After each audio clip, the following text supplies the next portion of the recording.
మన భారతదేశ చరిత్రలో ఎన్నో అద్భుత కట్టడాలు ఉన్నప్పటికీ ఢిల్లీలోని ఎర్రకోటకు ప్రత్యేకమైన స్థానం ఉంది. ఇది కేవలం ఒక కోట మాత్రమే కాదు, భారత గౌరవానికి, స్వాతంత్రానికి, చారిత్రక వైభవానికి ప్రతీక. మొఘల్ చక్రవర్తి షాజహాన్ నిర్మించిన ఈ అద్భుత నిర్మాణం వెనుక ఎన్నో ఆసక్తికరమైన నిజాలు దాగి ఉన్నాయి. తెల్లటి మార్బుల్తో ప్రారంభమైన ఈ కోట కాలక్రమేణా ఎర్రటి రూపాన్ని సంతరించుకుని ప్రపంచవ్యాప్తంగా గుర్తు పొందింది. రాజుల పాలన, యుద్ధాలు, సిక్కుల విజయగాథ, బ్రిటిష్ దాడులు, స్వతంత్ర సమర ప్రతిధ్వనుల ఇలా ఎన్నో చరిత్రక సంఘటనలకు ఎర్రకోట ప్రత్యక్ష సాక్షిగా నిలిచింది. ప్రతి ఆగస్టు 15న భారత్ త్రివర్ణ పతాకం ఎగురే ఈ ప్రదేశం మన స్వేచ్ఛను గుర్తు చేస్తూ దేశభక్తిని మరింత పెంచుతుంది. యునెస్కో ప్రపంచ వారసత్వ సంపదగా గుర్తింపు పొందిన ఎర్రకోట భారత సంస్కృతి, శౌర్యం, గర్వానికి శాశ్వత చిహ్నంగా నిలిచింది. ఇప్పుడు ఈ మహోన్నత ఎర్రకోట గురించి మీకు తెలియని ఆశ్చర్యపరిచే నిజాల గురించి తెలుసుకుందాం. ఢిల్లీ ఎర్రకోట గురించి మీకు తెలియని 10 అద్భుతమైన నిజాలు. ఢిల్లీలోని ఎర్రకోట భారతదేశానికి గర్వకారమైన చారిత్రక కట్టడం. ఇది మన స్వాతంత్రం, గౌరవం, దేశ చరిత్రకు ప్రతీకగా నిలిచింది. మొఘల్ చక్రవర్తి షాజహాన్ నిర్మించిన ఈ అద్భుత కోట పూర్తవడానికి దాదాపు 10 సంవత్సరాలు పట్టిందంటే నమ్ముతారా? ఆశ్చర్యమైన విజయం ఏమిటంటే, మొదట ఈ కోట ఎర్రగా కాదు, తెల్ల ఉండేది. ఇప్పుడు ఈ ఎర్రకోటకు సంబంధించిన ఆసక్తికరమైన విషయాలు తెలుసుకుందాం. Let us start our show.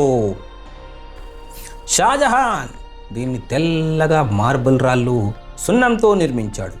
కాలక్రమేణా నిర్మాణం దెబ్బతినడంతో బ్రిటిష్ పాలకులు దీన్ని ఎర్ర రంగుతో పూతపూశారు. అప్పటి నుంచి దీనిని ఎర్రకోట అని పిలవడం ప్రారంభమైంది. ఎర్రకోట అసలు పేరు కిలాయే ముబారక్. దీని అర్థం పవిత్ర కోట లేదా శుభవార్త, శుభకోట. షాజహాన్ దీన్ని తన రాజనివాసంగా ఉపయోగించేవాడు. తర్వాత దీన్ని ఎర్రటి రూపం ప్రసిద్ధి చెందడంతో ఎర్రకోటగా ప్రసిద్ధి చెందింది. దీని పేరు ఎర్రకోటగా స్థిరపడిపోయింది.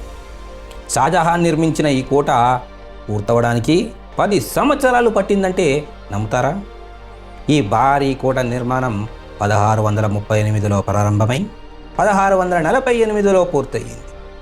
ఆ కాలంలో దీని నిర్మాణానికి సుమారు 1 కోటి రూపాయలు ఖర్చు అయ్యింది. అప్పట్లో ఇది ఎంత భారీ మొత్తమో అది మీ ఊహకే వదిలేస్తున్నా. శత్రువులు లోపలికి రాకుండా భారీ గోడలు నిర్మించారు. ఎర్రకోట గోడలు భద్రత కోసం చాలా బలంగా నిర్మించబడ్డాయి. యమునా నది వైపు గోడలు సుమారు 18 మీటర్ల ఎత్తులో ఉండగా, నగరం వైపు గోడలు 33 కిలోమీటర్ల వరకు ఎత్తుగా ఉన్నాయి. మొత్తం కోట చుట్టుకొలత 2.5 కిలోమీటర్లు. కోహినూర్ వజ్రంతో ఉన్న ప్రత్యేక సంబంధం ఏంటంటే, ఎర్రకోటలోని దివానీ ఖాస్లో ఒకప్పుడు షాజహాన్ సింహాసనం ఉండేది. ఆ సింహాసనంలో ప్రసిద్ధి చెందిన కోహినూర్ వజ్రం ఒదిగి ఉండేది. తర్వాత ఈ బ్రిటిష్ వాళ్ళు భారతదేశాన్ని ఆక్రమించిన తర్వాత దాన్ని దోచుకొని ఇంగ్లాండ్కు పారిపోయారు. మొఘలుల నుంచి సిక్కులు ఎర్రకోటను ఎలా స్వాధీనం చేసుకున్నారంటే, 1783 మార్చి 11న సిక్కు యోధులు ఎర్రకోటను స్వాధీనం చేసుకొని మొఘల్ పాలన నుంచి విముక్తి కలిగించారు. ఎర్రకోట చరిత్రలో అధికార మార్పును ప్రత్యక్షంగా చూసిన ముఖ్యమైన ఘట్టాలలో ఇది ఒకటి. షాజహాన్ నగరానికి కేంద్ర బిందువు అని ఎందుకంటారంటే, షాజహాన్ ఎర్రకోట చుట్టూ ఒక కొత్త నగరాన్ని నిర్మించాడు. దానికి షాజహానాబాద్ అని పేరు పెట్టిండు. ప్రస్తుతం ఆ ప్రాంతాన్ని పాత ఢిల్లీ అంటే ఓల్డ్ ఢిల్లీ అని పిలుస్తున్నారు. బ్రిటిష్ పాలనలో అనేక అందమైన నిర్మాణాలు ధ్వంసమైనవి.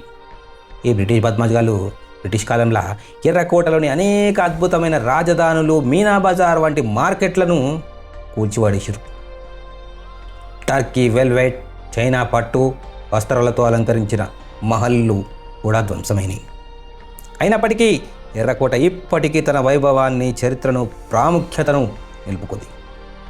స్వతంత్ర స్వరం ఇక్కడి నుంచే మార్మోగింది. 1747 ఆగస్టు 15 భారత స్వతంత్రం పొందినప్పుడు దేశ ఢిల్లీ. తొలి ప్రధానమంత్రి పండిత్ జవహర్ లాల్ నెహ్రూ ఎర్రకోట ప్రాకారాలపై త్రివర్ణ పథకాన్ని ఎగురవేశారు. అప్పటి నుంచి ప్రతి సంవత్సరం స్వాతంత్ర దినోత్సవం రోజున ఇదే సాంప్రదాయాన్ని కొనసాగించింది. 2007లో యునెస్కో ప్రపంచ వారసత్వ ప్రదేశంగా దీన్ని గుర్తింపు పొందారు. 2007లో ఎర్రకోటను యునెస్కో ప్రపంచ వారసత్వ సంపదగా ప్రకటించింది. దీంతో ఇది కేవలం ఢిల్లీ గుర్తింపే కాకుండా భారతదేశ సంస్కృతి, వీరత్వం, స్వాతంత్ర్యానికి ప్రతీకగా నిలిచింది. ఎర్రకోట అంటే కేవలం రాళ్ల కట్టడం కాదు. నేడు ఎర్రకోట మళ్ళీ వార్తల్లో నిలుస్తున్న ఈ సమయంలో ఇది కేవలం ఒక కోట మాత్రమే కాదు అనే విషయం గుర్తుంచుకోవాలి. ఇది మన వారసత్వం, మన గుర్తింపు, మన స్వతంత్ర గాథ.